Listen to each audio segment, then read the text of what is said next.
ანასტასია სულაბერიძე 11 წლის. ვსწავლობ მერვე საჯარო სკოლაში. ჩემი საყვარელი საქმიანობაა ცეკვა. უკვე 3 წელია ვცეკვავ მართვეში. მახსოვს პირველი დღე მართვეში რომ მივედი. იქ დამხვდა ჩემი საუკეთესო მეგობარი ქრისტინა შაინიძე და არ ვნერვიულობდი.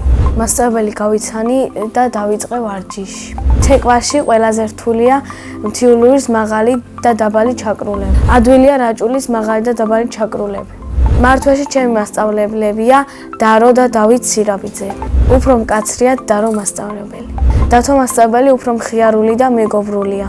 უკვე მქონდა 4 კონცერტი და ყველაზე კარგად დამამახსოვრდა პირველი. ეს კონცერტი იყო თბილისში. ძალიან ნერვიულობდი, მაგრამ პირველი ადგილი ავიღეთ. ჩემი საყვარელი ცეკვაა მთიულური. მე მინდა ჩემი სოლო კონცერტი მქონდეს პარიზში. მინდა მქონდეს ასეთი საკონცერტო კაბა. უნდა იყოს მუხლებამდე ცისფერი და ქონდეს ლურჯი მოსასხამი. ჩემი გეგმა არის რომ კიდევ ვიცეკვო 7 წელი. ჩემი სკოლა იმიტომ მიყვარს რომ ყავს კარგი მასწავლებლები და კარგი კლასელები. ჩემს კლასში ყველაზე მხიარული არის ნატალი ცისკარაძე. ყველაზე ჭკვიანია ლიზი ქადიძე. ყველაზე მშვიდია ნია მაკარაძე. მე ვარ ყველაზე ლამაზი, ნიჭიერი, მეგობრული, მორცხვი და ცოტათი ცელქიც. ჩემი საყვარელი საგანია ინგლისური. ინგლისურის გარდა კიდევ მინდა ვიცოდე ფრანგული ენა. საყვარელი მასწავლებელია ეკატერინე თურმანიძე. ის არის ჭკვიანი, ზრდილობიანი, მკაცრი, ბავშვების მოყვარული და გამოცდილი. რო გავიზრდები, მინდა გამოვიდე დაწყებითი კლასის მასწავლებელი. ბავშვობაში მინდოდა გამოვსულიყავი პრინცესა ელზა. მე იმიტომ გადავიფიქრე, რომ ისედაც პრინცესა გოგო გამოვედი. ახლა მინდა ვიყო 18 წლის, იმიტომ რომ შემეძლება ვიყო მასწავლებელი და ბავშვებს ვასწავლიდე ნებისმიერ საგანს. სახლში ცხოვრობთ მე, დედიკო, მამიკო და ჩემი ძმა.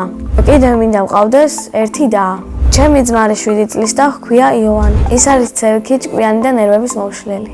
ნერვებს მიშლის მაშინ, როცა მეცადინეობ. მოდის ჩემი წიგნები მიაქვს და მიმალავს. ჩემი აზრით იოანი როდესაც გაიზრდება, გამოვა ფეხბურთელი. მამიკო არის მკაცრი, ჭკვიანი, მეგობრული და კეთილი. მე ვარ მამიკოს გოგო.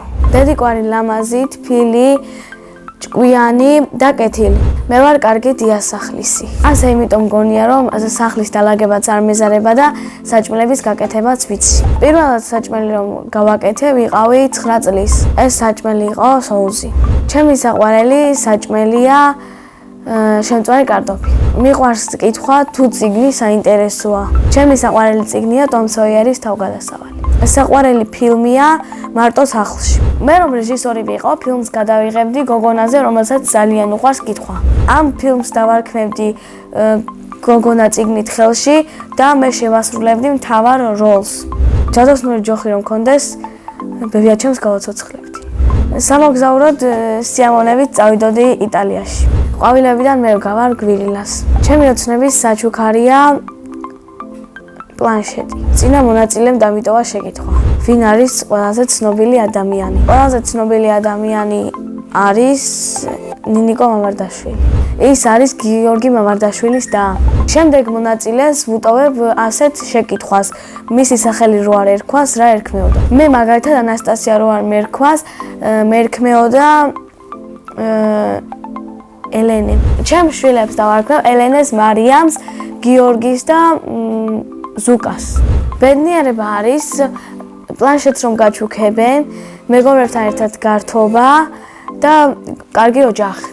მე ვარ ბედნიერი ადამიანი.